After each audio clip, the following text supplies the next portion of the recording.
ये सोचना बंद करो यार कि एटम्स ही सबसे छोटी चीज है।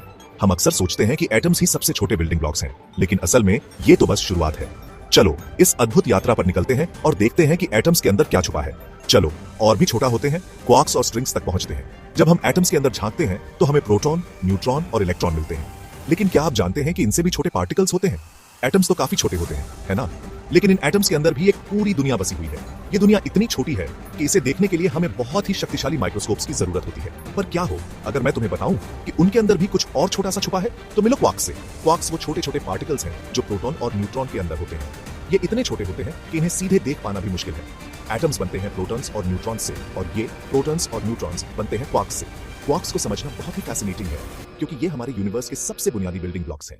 क्वार्क्स को ऐसे समझो जैसे ये प्रोटॉन्स और न्यूट्रॉन्स के बिल्डिंग ब्लॉक्स हैं। ये छोटे छोटे पार्टिकल्स मिलकर बड़े पार्टिकल्स बनाते हैं, और ये बड़े पार्टिकल्स मिलकर एटम्स बनाते हैं। ये अलग अलग फ्लेवर्स में आते हैं, जैसे अप, डाउन, स्ट्रेंज और चार्म सुनने में टेस्टी लगता है ना?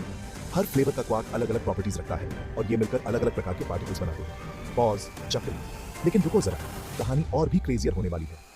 क्वार्क्स के बाद आता है एक और अद्भुत कंसेप्ट, स्ट्रिंग थ्योरी। अब एंट्री होती है स्ट्रिंग थ्योरी की। ये थ्योरी कहती है कि यूनिवर्स के सबसे छोटे पार्टिकल्स असल में पार्टिकल्स नहीं हैं, बल्कि छोटे छोटे विगलिंग स्ट्रिंग्स हैं। जरा सोचो, सबसे छोटे पार्टिकल्स असल में पार्टिकल्स हैं ही नहीं, बल्कि वो हैं छोटे छोटे विगलिंग स्ट्रिंग्स, मतलब हिलते डुलते धागे जैसे। ये स्ट्रिंग्स इतनी छोटी होती हैं कि इन्हें देख पाना भी असंभव है। ये स्ट्रिंग्स अलग अलग फ्रीक्वेंसीज पर वाइब्रेट करते हैं, और इसी से बनते हैं यूनिवर्स के सारे पार्टिकल्स। हर फ्रीक्वेंसी पर वाइब्रेट करने वाली स्ट्रिंग एक अलग पार्टिकल बनाती है। ये बिल्कुल एक कॉस्मिक सिम्फनी की तरह है, जहां हर अलग नोट एक नया पार्टिकल बनाता है।